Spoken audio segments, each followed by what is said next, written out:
Hello, welcome again. The most important thing in watercolor painting is painting lights.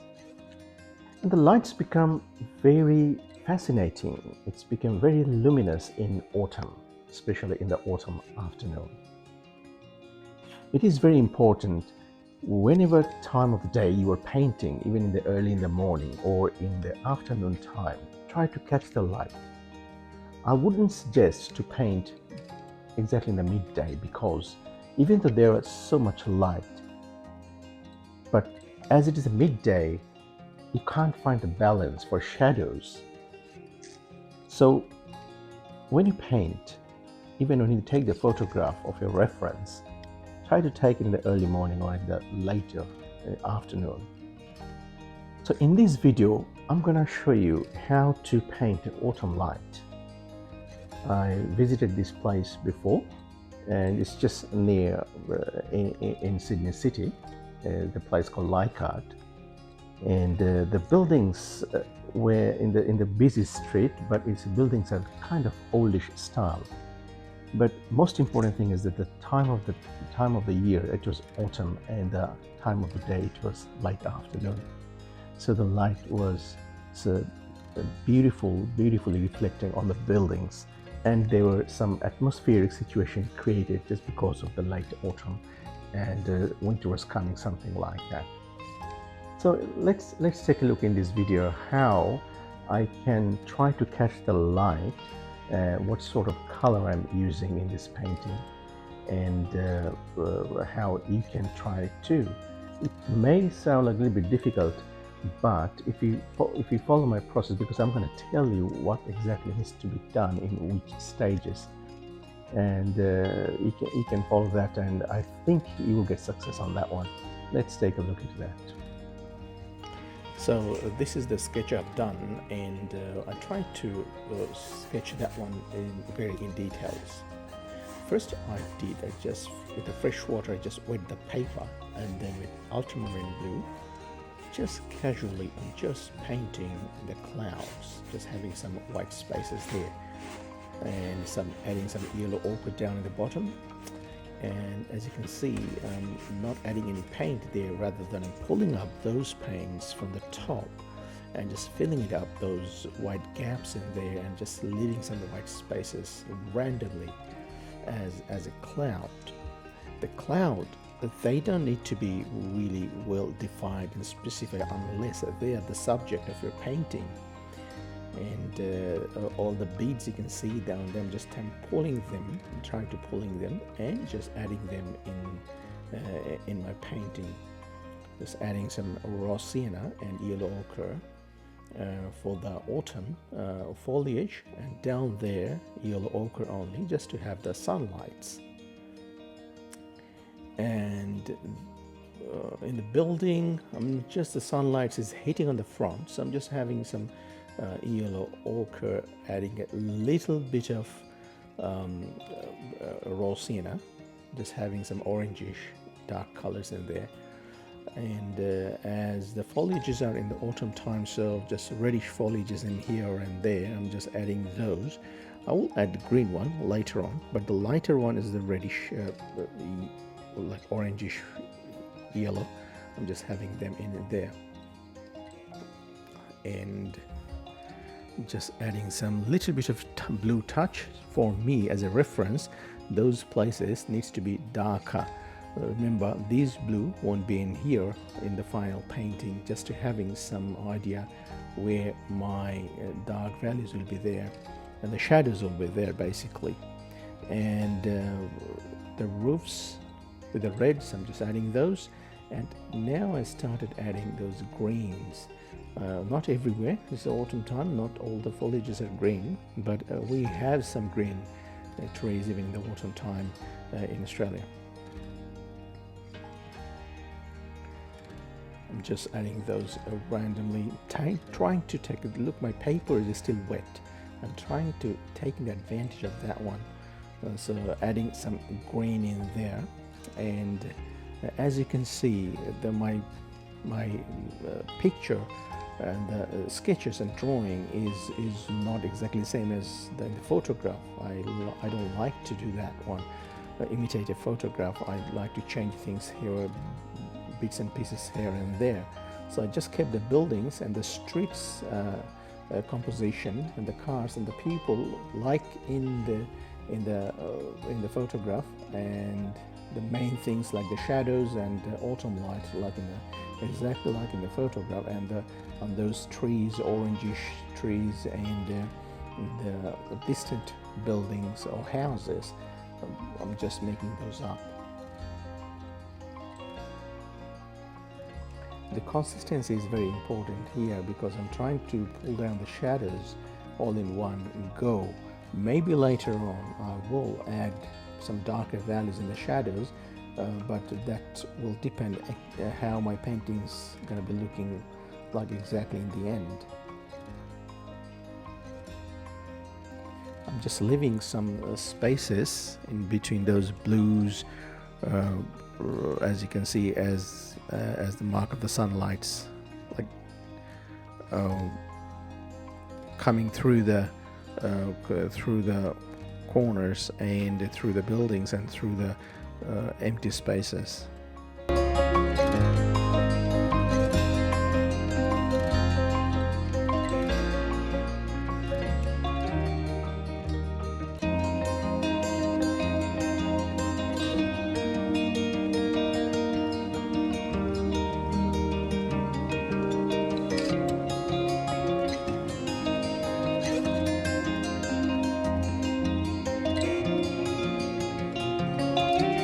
The initial wash is dry now. Now I will try to add the values.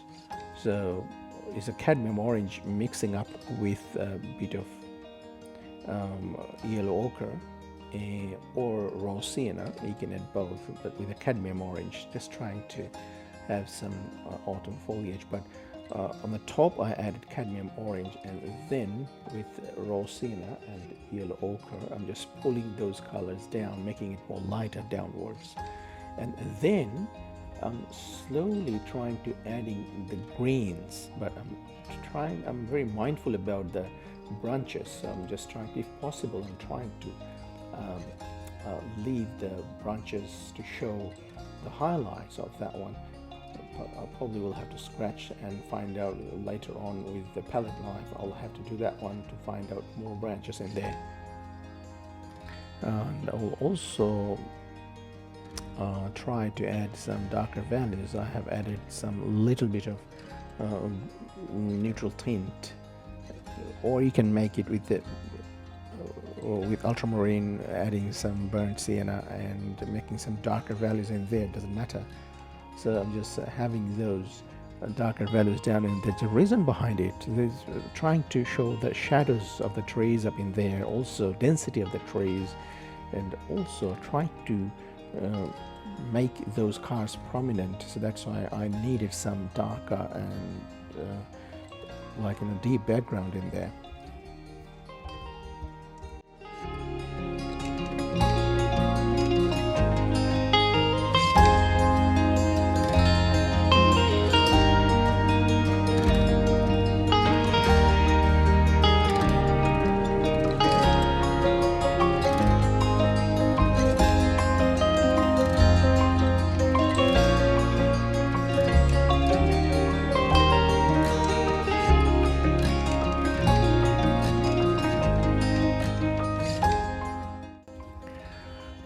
I'll try to, as I say, that the paints, pigments are still wet, so this is the best time to scratch some paints to get those branches out.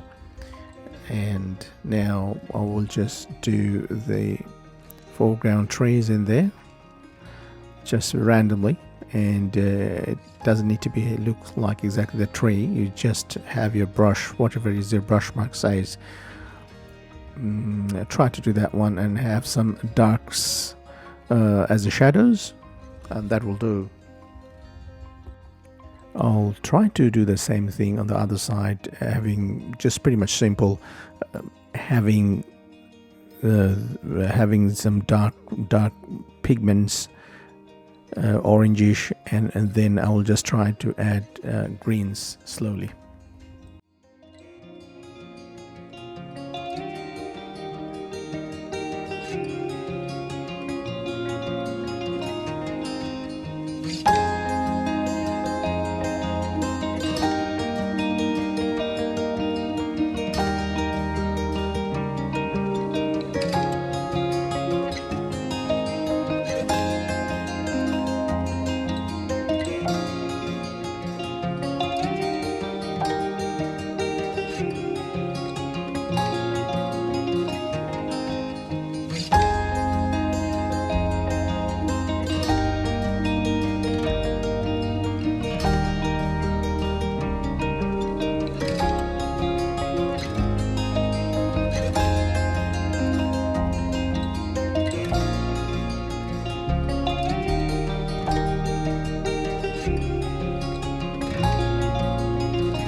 I will now start with the building. So one side is a bit of shadowy, so I just added yellow ochre there, and the other side I just kept plain white. Sometimes you need to keep subtle in when you're painting lights. If you paint every single light the same type of colors, it would look boring. So have some variations in colors, sometimes darker, sometimes a bit lighter, sometimes a bit different colors in there, so it would look interesting.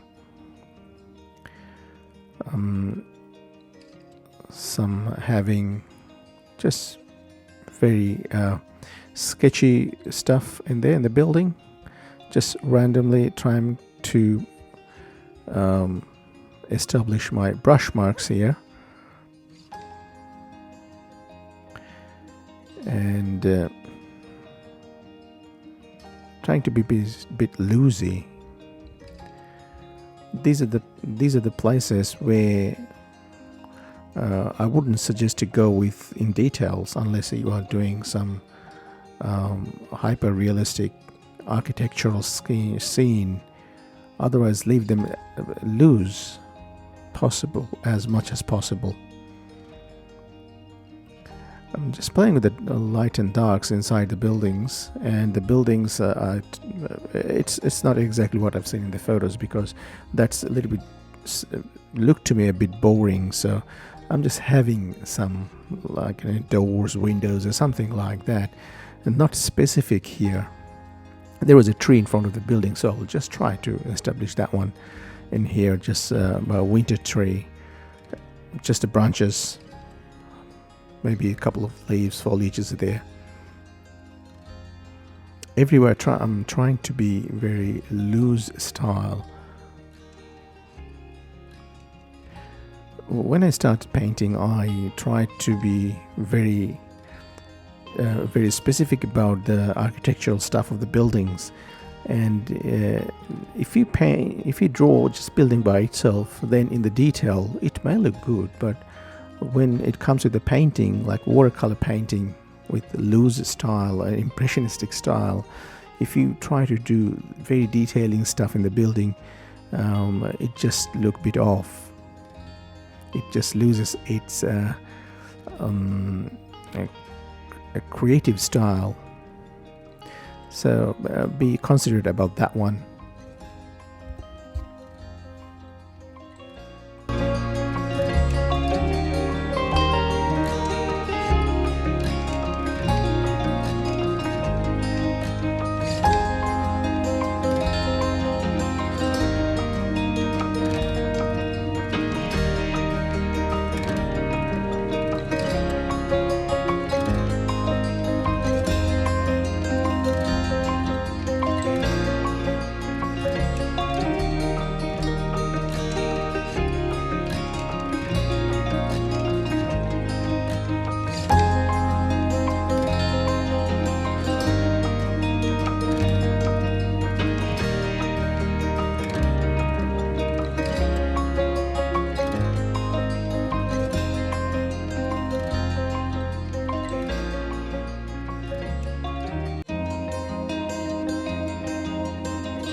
just tried to make some scene up in there because there were no doors on the side of the building. I'll just added those and just added some stairs.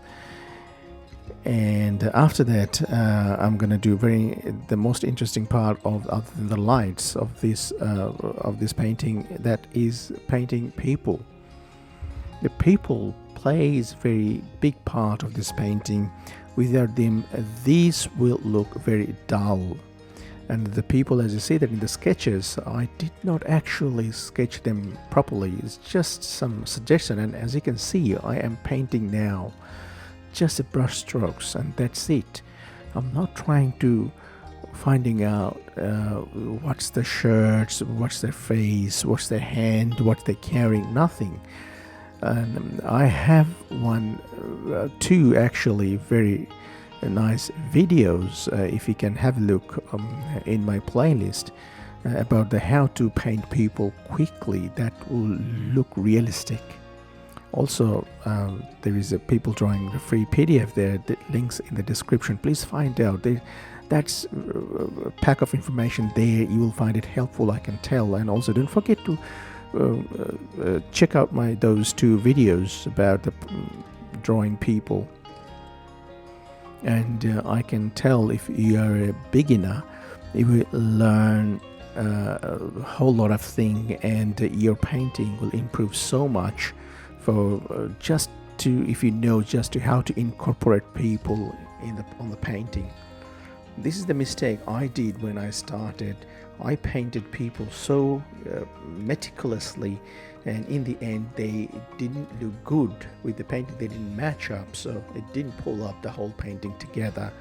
And then I realized, to have a good painting, you have to do something very loosely. There are some beauties in those loose figures in there. You will see the same thing. This is not my own style. You see all the same thing. All the great painters, they have done exactly the same thing. So I would suggest you to do so. And we are very much, when you try to paint, we are very much very hard to control ourselves to do the little bits and pieces. What's the people doing just to show? But try to avoid those things.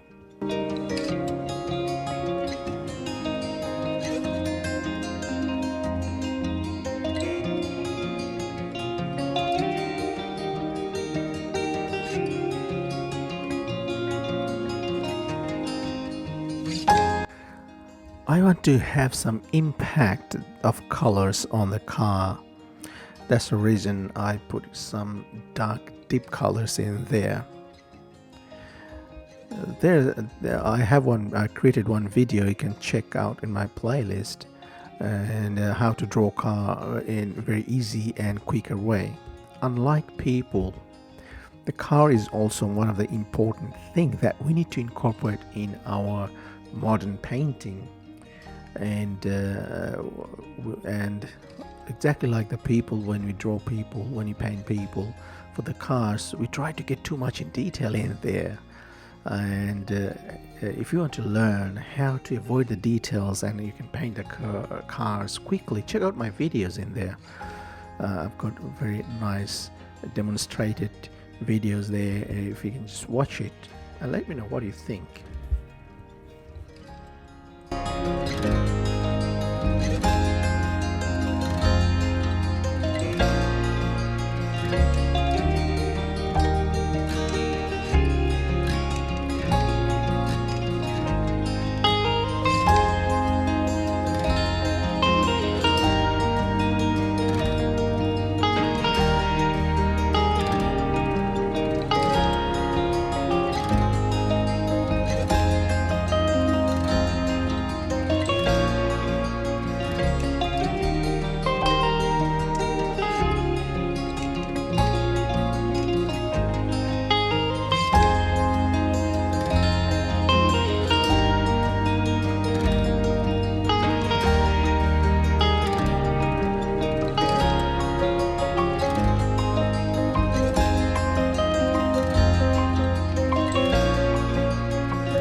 shadow under the car basically defines the car more precisely. It shows where the car is anchored.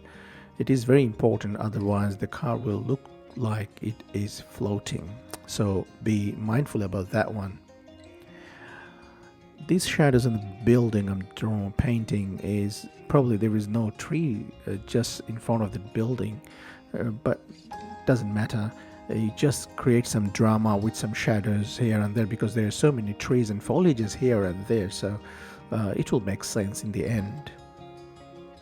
See the shadows I'm doing, instead of having continuous straight, I'm having some the curved shadows on the other sides. It shows also the three-dimensionality of this building.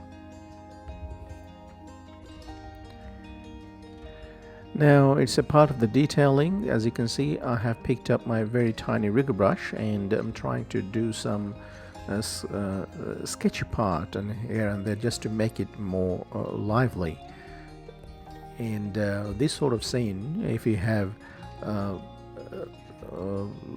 like small little marks of your show the brush marks if you can, that will bring some more painterly effect of this painting rather than displaying the sketchy. So have some brush marks there and do all the detailing parts in the very end.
I'll try to have some smoky effect because it's winter time.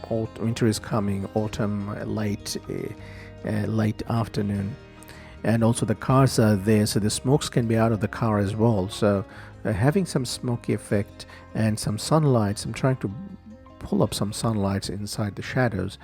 That will create more drama, and that will bring up the mood and suit the environment very nicely. And that's pretty much all. I will just peel off the tape and stay till the end because I'm going to explain how this painting will be more effective when you're trying to do that one.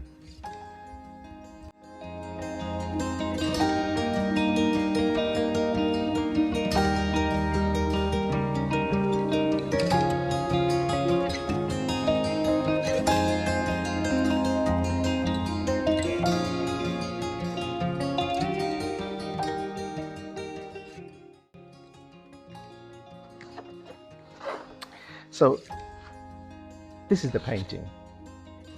I liked it because the thing I wanted to try here to depict the autumn light, not only on the building, also the shadow. It's a long shadow in the autumn time, and it's a lighter in colors, and in between the shadows, the glimpse of lights. This is what I wanted to pick in my painting.